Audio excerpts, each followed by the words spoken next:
So, in the previous class, we have discussed about the DNA profiling bill on the issues of right to privacy. So, before going into that, this is the 3rd August newspaper. So, now there is some more things have been given with regard to the DNA profiling bill. So, what it does is setting up of a national DNA bank, and then to manage this DNA bank, a manager will be applied. How this DNA bank will be used, to define that, to regulate that, a board will be constituted that is called National DNA Profiling Board. These are the things which they are going to bring in with regard to the data bank. And what is this data bank can be used to control the crime scene and also use the DNA techniques too in the justice delivery. So what are the criticisms related to this? The cost of the management of the DNA bank, they are going to be huge. So for example, in India, in 2012 alone, there are more than 3.2 million arrests. It means at every arrest, if you have to maintain a data bank, it is going to overburden the existing system. And the cost, the public money spent on this is going to be huge. And on the other hand, the next issue is consent. So here, the bill did not clarify. The consent will be taken from the person who is going to give the DNA or who is being arrested or not. So, to what extent the database is maintained with consent is not clear with regard to the Indian law. Next is the data which has been collected, till what time it will be in the data bank. So, what is the life of this data? If it is permanent, it means an individual can always be tracked and traced by the government. In this context, in US, the data will be deleted after 6 years. In this context, what is the case in India is not clear. And next, data use. In India, there are multiple uses are being contemplated for this data. So that is to track the criminals, to identify the missing people, paternal disputes, migration, population statistics. All these issues they want to use this DNA data. So it means that the government may push the collection of DNA data not from the criminals or else with criminal antecedents, but also from the normal citizens. So it is an intrusion of the privacy of the citizen to the maximum extent without any proper authorization. And next is the privacy issues. So if you take the privacy issues, there are fought with many problems, these DNA databases. Now in UK, what is this? The issue is this. This DNA data is collected when a person is arrested. Though he is been proven as innocent at a later date, the DNA data of that individual still continues with the government. It means government is ending up storing more and more data rather than the criminal and people with the criminal antecedents. In this process, what will happen to that person's right to privacy who is just been arrested rather than or just been taken into custody, not proven guilty of a particular crime? On reliability of the data, already I have discussed this with you. Here, if a bone marrow transplantation has happened to an individual, then his data or DNA material do not reflect of his true data. Then how these situations can be dealt with it? So these are the things we need to understand. So what the bill consists of and what are the controversies related to this bill we need to understand in this case. The next is, this is a very good question and a good topic I never thought about in this dimension. That is Iran nuclear deal versus Indian nuclear deal. So at the time Iran nuclear deal is going on, Indian nuclear deal has finished its 20 years of life. So in this context, a comparative perspective, a question can come up, and it's a beautiful article framed around that. So now in this context, how the major comparison between these two can be brought in.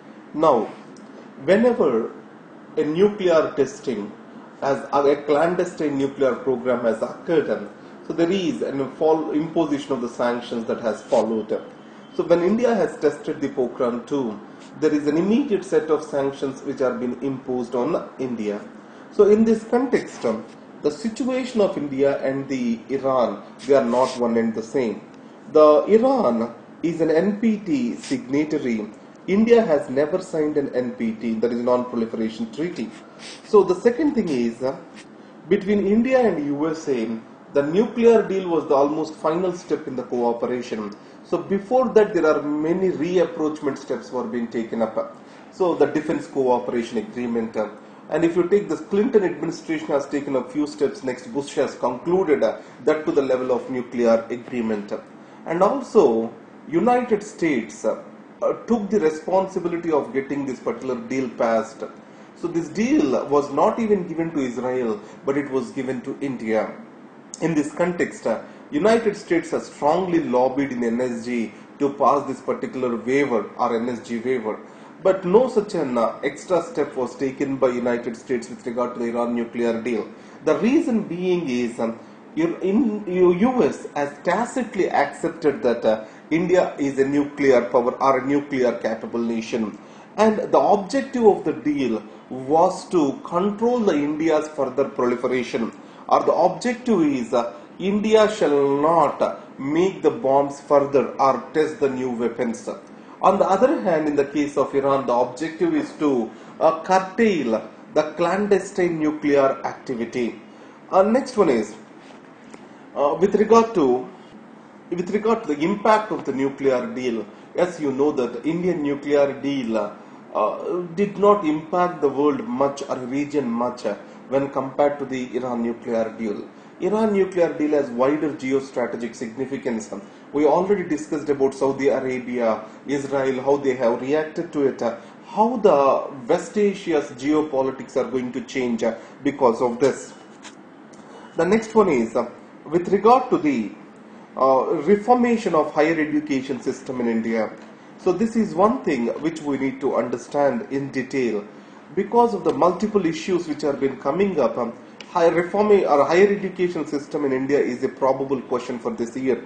The one thing is choice-based credit system, IIM bill, IITs, changes in the IITs, and also recent Amartya Sen and Narayana Murthy's comments, and also improper manning of the institutions of excellence by the existing government, the criticism with regard to this. All this brings in higher education and the reforms to the center stage of the discussion. So obviously we can expect a question over here. In this context, the purpose of the higher education is to prepare the knowledge or to create the knowledge is the first thing. And the second objective is the knowledge shall transform into the value to the society. It means it shall create material and non-material, that is tangible and intangible wealth in the society. So in this context, so what is the environment in India towards creation of an entrepreneurship by using the knowledge which has been developed? So in this context, let us see, any knowledge has to be developed, the strong institutions has to exist. The institutions does not mean the brick and mortar buildings. It is about the people who are manning them. In this context, if you see, in the post-independent India scenario, Jawaharlal Nehru has given the responsibility of institutional building to the people such as Homi Bhabha, Vikram Sarabhai, Meghanand Saha, C.V. Raman, who are his associates. It means these people have laid the strong foundations for nuclear energy, space technology, etc. in the country. If you take the America, which is a leader with regard to the knowledge creation, is dependent on the strong university foundation. This has been laid in the post-World War II scenario. In that case, there is an office of scientific research and development. It was headed by a person by name Bush. He was not the President Bush. So, Mr. Bush was heading that. He prepared a document that is the Science, the Endless Frontier during the Ronald Reagan era. So in this, what he has suggested is there has to be an equal stress on the basic research and the applied research. This basic research forms the foundation over which applied knowledge can be built upon. So in India, the stress on the basic knowledge creation, it is decreasing over a period of time. And the second thing is the right knowledge or else incentivization plays an important role with regard to the innovation. So basic knowledge is something which is deficit in India, and innovation is also very weak in India. In this case, Bayh-Dole Act in the United States, which is said to be the reason for the huge innovation and startups in United States of America. What it says is that if a federally funded research, some output has come up, the people, the researchers, they can use it as an intellectual property and they can commercially gain out of that particular innovation. So it means that the American government, so though it is federally funded, so the outcome, it is making the people also partners to it. So in this context, India is going diagonally opposite to it with regard to the recognition of the people-funded research in the universities. And on the other hand, the focus of education in our universities, it is majorly theoretical oriented, and it is about based on academic merits rather than on practice oriented or application oriented. So in this context, we have to change the metrics, that is on what basis we measure the knowledge. And on the other hand, the peer review mechanism, self-review mechanism with regard to the research articles, that is totally missing in this country. So nowadays we can see the incubation centers are coming up in the universities. I went to Delhi IIT recently where I saw an incubation center over there. And also how to register the patents, etc. These have been created. In University of Hyderabad recently such a thing has been come into existence.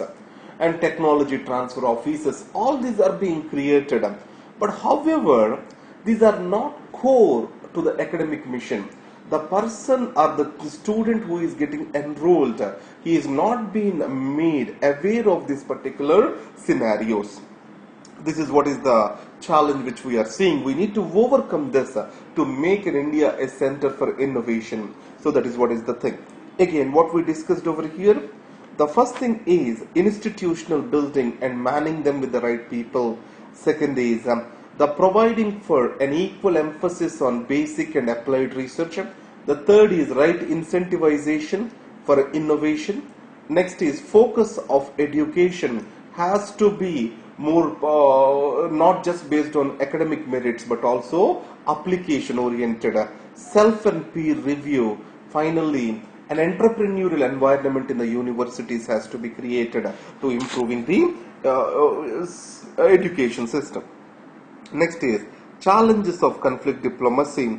Now especially India is very much active with regard to the rescuing of the people these days. So this conflict diplomacy is one thing which is the new word which I am seeing in this context. In the Libya, Indians have been taken in custody by the Islamic State. So that's why this conflict diplomacy has again come into existence. Just try to keep a follow-up onto that. And next, in the US, this Cecil the lion was killed by a dentist. So that has become a huge uproar in the United States. And just poaching as an issue to bring it to your notice, and Wildlife Protection Act in India. And there are certain recent steps which are being taken up with regard to wildlife protection. Just for that perspective, I brought it into here, but it is of no significance. So these are the articles which are important in today's newspaper. And thank you very much. Thank you very much. Bye-bye.